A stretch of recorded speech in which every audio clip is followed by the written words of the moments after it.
right. We are at the APOR conference in Hollywood, Florida, and extremely honored to have with us Lewis Harris, who is one of the founders of the polling profession. Started out, I'm not even sure you started with Senator Kennedy, but I know you were the pollster for John F. Kennedy. Why don't you tell us a little bit about how you got in this business and the Kennedy campaign? Well, I didn't start out wanting to poll for Kennedy. He was very persistent. He wanted me to, and he finally we agreed that I'd poll for him. We tried it out in the Senate election in 1958 when he ran for re-election, and I predicted that he'd win by 71% of the vote. And on election night, he called me from my Hannahsport and said, "My God," he said, "the vote is 71%. I said, "Senator," I said, "you better relish that because I'll never be that accurate again." I said, "the laws of probability say you've lucked out first time out." We hit it off because he was the easiest client I've ever had to communicate with. You could talk right to the heart of a problem or issues or polls or numbers, and he'd read them just like that, fast. The acid test for the whole election of Kennedy was West Virginia. In West Virginia, I did a poll where it said he could beat either Lyndon Johnson or Hubert Humphrey. Those are the two possible candidates he'd have to run against by about 60-40, 3-2. He went into the race, and we quickly found that my poll light ignored one critical issue. We didn't ask how people would feel if a Roman Catholic like John F. Kennedy were elected president in the White House.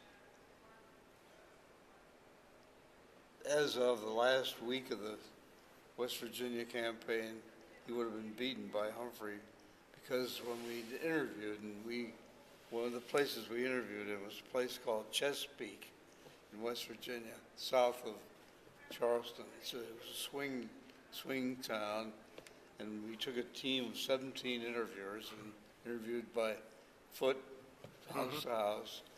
We'd interview people, and they'd say, "We can't vote for that Kennedy." I said, "Why?" He said, "The Pope is building a tunnel from the Vatican to here. If Kennedy's elected, Catholicism will be the religion of the land. All our kids will go to parochial school. There'll only be one religion, Catholicism.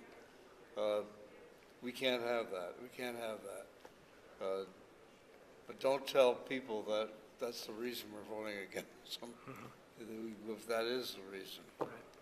So I went back and told him, I said, "Look, you're going to get beaten, and I think you ought to do one thing." We had working for us Franklin D. Roosevelt Jr., who was the son of the president. He's a congressman. He got huge crowds in West Virginia on the basis of his name.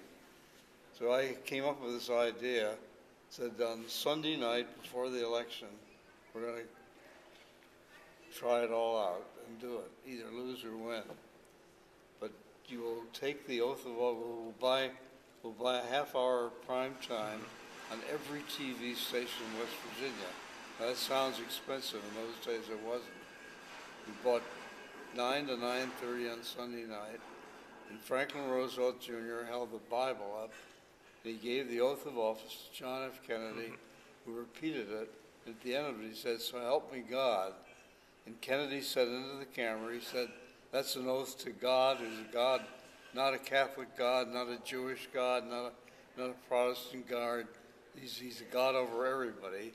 And I will say this, if the Pope ever dared to try to advise me on what any policy as President of the United States, or if I followed any policy that he suggested, I could and should be impeached. He repeated that 3 times.